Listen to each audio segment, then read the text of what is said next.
नमस्कार। आज 12 जनवरी है। आज युवा दिवस है। हम सभी जानते हैं कि हमारी सरकार ने, भारत की सरकार ने स्वामी विवेकानंद की जयंती के दिन युवा दिवस की घोषणा की है और तब से हम अनवरत इस 12 जनवरी को युवा दिवस मनाते हैं और खास करके इस दिन युवाओं में जबरदस्त उत्साह का माहौल रहता है। हमारे यहाँ दिवस मनाने का चलन सा है और हमारे यहाँ क्यों, पूरे विश्व में दिवस मनाने का चलन है। लेकिन इस दिवस को मनाने के पीछे कारण क्या है?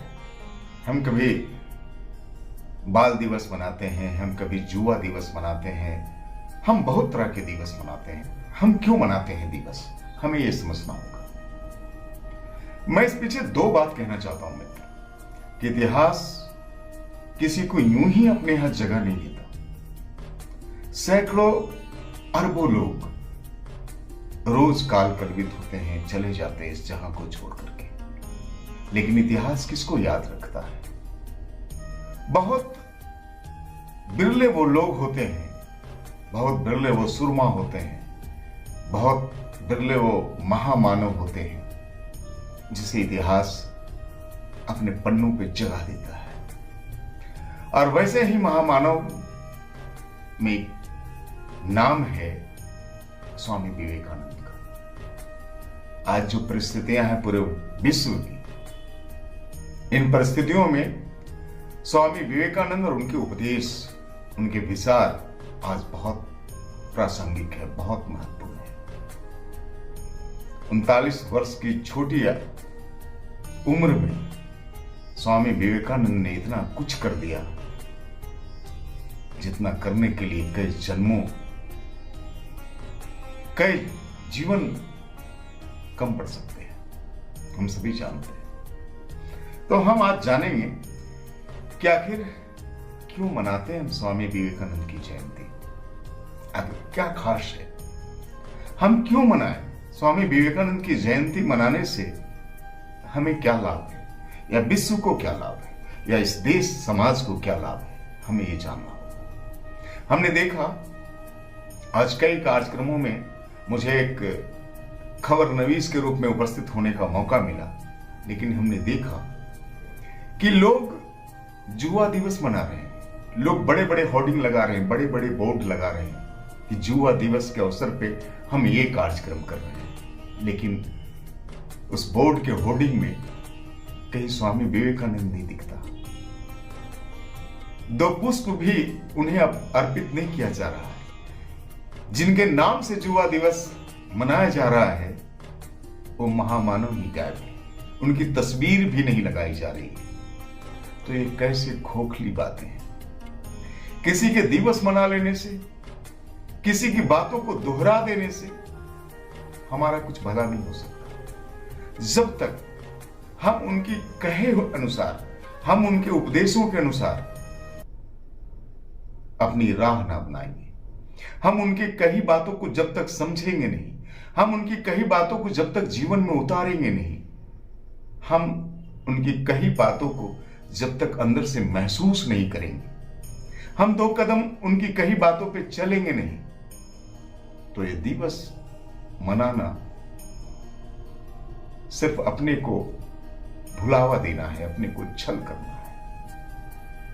स्वामी विवेकानंद ऐसी शख्सियत है जिन्होंने गुलामी के समय, जब घना अंधेरा था अंग्रेजों के कार्यकाल का, उस वक्त भारत का नाम पूरे विश्व में फैला दिया। वो 29-30 वर्ष का युवक अमेरिका में जाकर के जब भारत के संस्कारों को रखा, जब भारतीय मापदंडों को रखा, तो पूरा विश्व चमत्कृत हो गया। हम और आप 30 वर्ष की उम्र में फेसबुक में हैशटैग देखते हैं, हम ट्विटर में हैशटैग लगाते हैं, हम फेसबुक में फोटो लगाने के लिए परेशान होते हैं, हम व्हाट्सएप में चैट खेलते हैं। उस समय स्वामी विवेकानंद पूरे विश्व में भारतीय दर्शन का पताका फहरा चुका था। इतना ही नहीं है, विवेका को समझने के लिए इतना नहीं, कई जन्म लगेंगे, बहुत लंबी बात होगी, लेकिन मैं थोड़े सार में स्वामी विवेकानंद के जीवनी में ना जाकर के हम थोड़े सार में उनके दिए उपदेशों और उनसे हम क्या सीख सकते हैं, हम क्या पा सकते हैं, और हम नहीं पूरा विश्व क्या पा सकता है, हम उसकी चर्चा आज करेंगे। जीवन क्या है? मनुष्य का जीवन संघर्षों की लंबी फहरिस्त है। वो चाहे राम हो, चाहे कृष्ण हो, चाहे हम हो, चाहे आप हो, चाहे जीसस हो, चाहे पैगंबर हो। आप जीवनियां पढ़ेंगे ऐसे महामानवों की, तो आप उनकी जीवनी के कदम कदम पे संघर्षों का ताना बुना नजर आएगा, संघर्षों की लंबी फहरिस्त नजर आएगी। और ये हम जानते हैं कि कांटों पे चल करके ही कोई महामानव का फूल खिलता है। आपको पता है कि 14 वर्ष की घनघोर तपस्या श्री राम मर्यादा पुरुष को करनी पड़ी थी उस बाल्यकाल में। आपको पता है कि बुद्ध को अपना राजपाट छोड़ करके जंगलों में निकलना पड़ा था, लोग उपहास उड़ाए थे। आपको पता है जीसस के बारे में, आपको पता है पैगंबर के बारे में, आपको पता है श्री कृष्ण के बारे में। एक ग्वाला के यहां पैदा होकर पूरे विश्व को गीता का पाठ पढ़ा दिया। तो मेरा कहना है कि जीवन संघर्षों का पर्याय है। जीवन के कदम कदम पे आपको संघर्ष दिखते हैं, और जब आपको संघर्ष दिखता है तो उन संघर्षों में आपका सबसे प्यारा, आपका सबसे नजदीक, आपका सबसे मजबूत साथी कौन होता है? आप सोचिए कि जब आप किसी संघर्ष के पथ पे चल रहे हैं, जब आप किसी संघर्ष से जूझ रहे हैं, तो आपका सच्चा साथी कौन होता है? निहारिए, मैं आपको बताता हूं। जब हम और आप किसी संघर्ष से जूझते हैं, किसी संघर्ष से दो चार करते हैं, तो हमारा सबसे प्रिय साथी, हमारा सबसे नजदीक का साथी, जिसके बल पे हम संघर्षों का ताना बाना बुनते हैं, जिसके बल पे हम संघर्षों से पार करने की रणनीति बनाते हैं, वो साथी हमारा होता है हमारा मन। हमारा मन सबसे पहला साथी होता है जो संघर्षों में हमारे साथ खड़ा रहता है। और यदि हमारा मन, हमारा ये साथी ही कमजोर हो जाए, तो क्या हम संघर्षों से फतह पा सकेंगे? तो क्या हम संघर्षों से जीत हासिल कर पाएंगे? आपका जवाब होगा नहीं।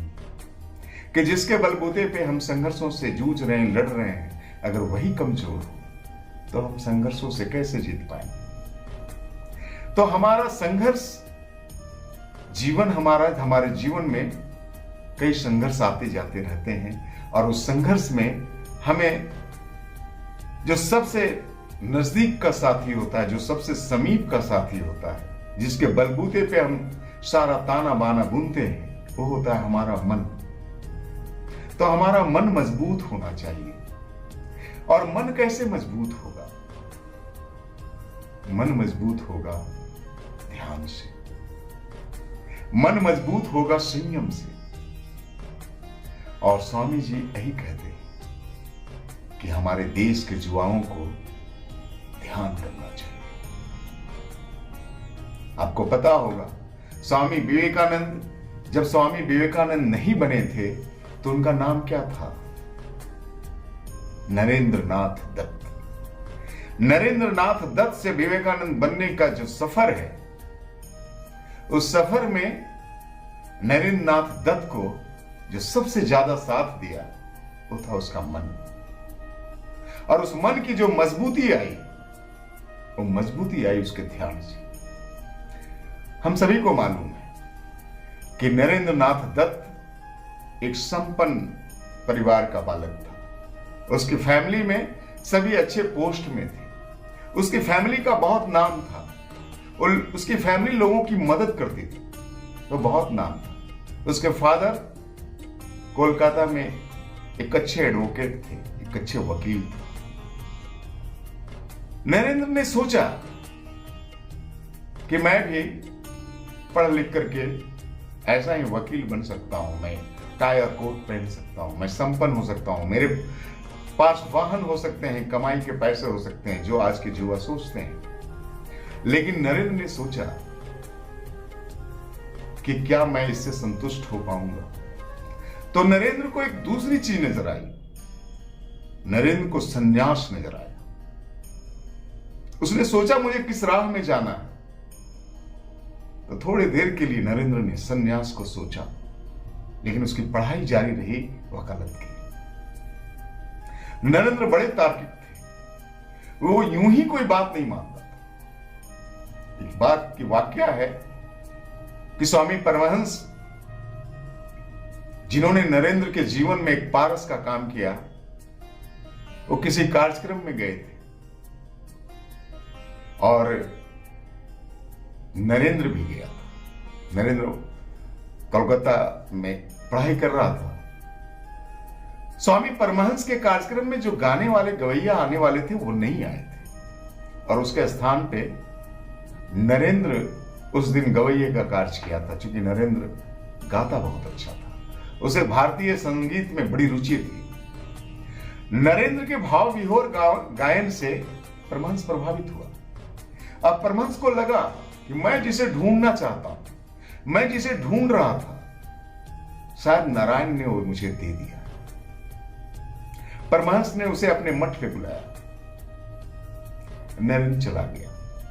नरेंद्र ने परमहंस से भी पूछा, क्या आप भगवान को जपते हो? भगवान कहां है, मुझे दिखाओ। क्या आपने भगवान को देखा है कभी? तो स्वामी परमहंस ने कहा कि हां, मैंने देखा है।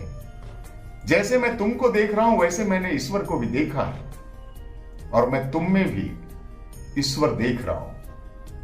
मुझे तुम में भगवान दिखाई देता है। हर चीज का जीवन में तर्क नहीं होता, हर चीज का जीवन में साक्ष्य नहीं होता, प्रेम का साक्ष्य नहीं होता, भावनाओं का साक्ष्य नहीं होता, ईश्वर का साक्ष्य नहीं होता, महसूस करना पड़ता है। स्वामी परमहंस को लगा कि जिसे मैं ढूंढ रहा था, शायद श्री कृष्ण ने उसे भेज दिया है मेरे पास। उन्होंने कहा कि नरेंद्र, मैं तुम्हारे अंदर ईश्वर देख रहा हूं। और स्वामी परमहंस नरेंद्र के जीवन में एक पारस के रूप में आया। उन्होंने नरेंद्र को संवारना शुरू किया और नरेंद्र को विवेक आनंद, स्वामी विवेक आनंद बना दिया। आप जानते हैं इसका अर्थ? विवेक आनंद, स्वामी विवेक आनंद, स्वामी विवेकानंद। स्वामी किसका? अपने इंद्रियों का स्वामी। स्वामी विवेकानंद किसके स्वामी थे? अपनी इंद्रियों के स्वामी थे, अपनी भावनाओं के स्वामी थे। और उसमें विवेक था, विजडम था। जब वो इंद्रियों का मालिक था, इंद्रियों का स्वामी था और उसमें विवेक भी था, तो आनंद कितना दूर रह सकता है? आनंद को तो आना ही पड़ेगा।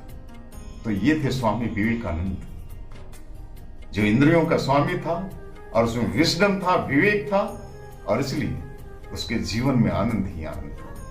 हम जिस आनंद की तलाश में भटकते हैं वो इंद्रियों के संयम और हमारे विवेक से ही आ सकता है। इसीलिए नरेंद्र नाथ दत्त का नाम स्वामी विवेकानंद रखा गया। आपको पता है, मैं फिर वहीं पे आता हूं जहां मैं आपको कह रहा था कि मन हमारे संघर्षों का सबसे सच्चा और सबसे नजदीक का साथी होता है। इसलिए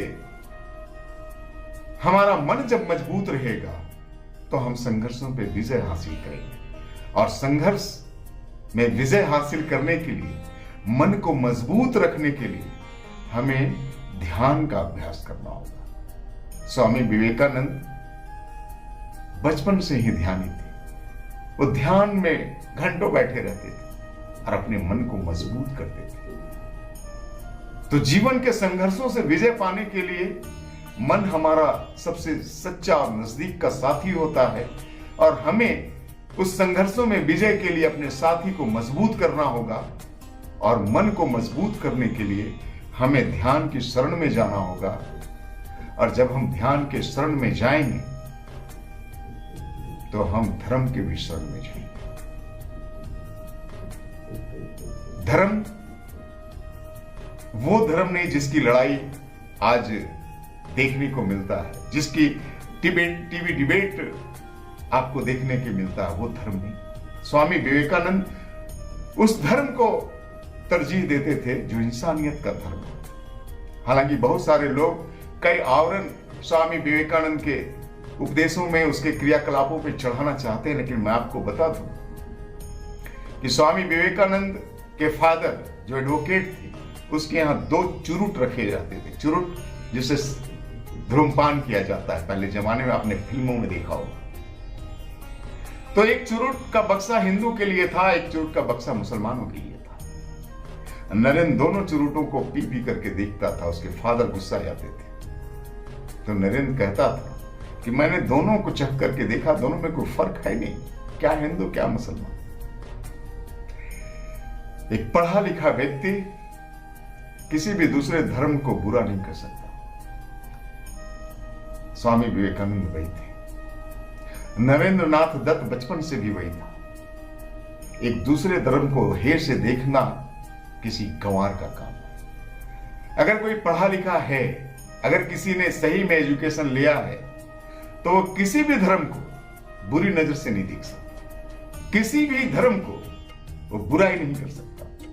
अगर कोई पढ़ा लिखा व्यक्ति किसी धर्म की बुराई करता है तो मैं समझता हूं कि वो अनपढ़ है, उसे अपनी पढ़ाई के सर्टिफिकेट फाड़ देनी चाहिए, गंवार है वो। स्वामी विवेकानंद ने भी यही कहा। स्वामी विवेकानंद ने कहा कि कमजोरी मृत्यु के समान, इसलिए मजबूत बनो।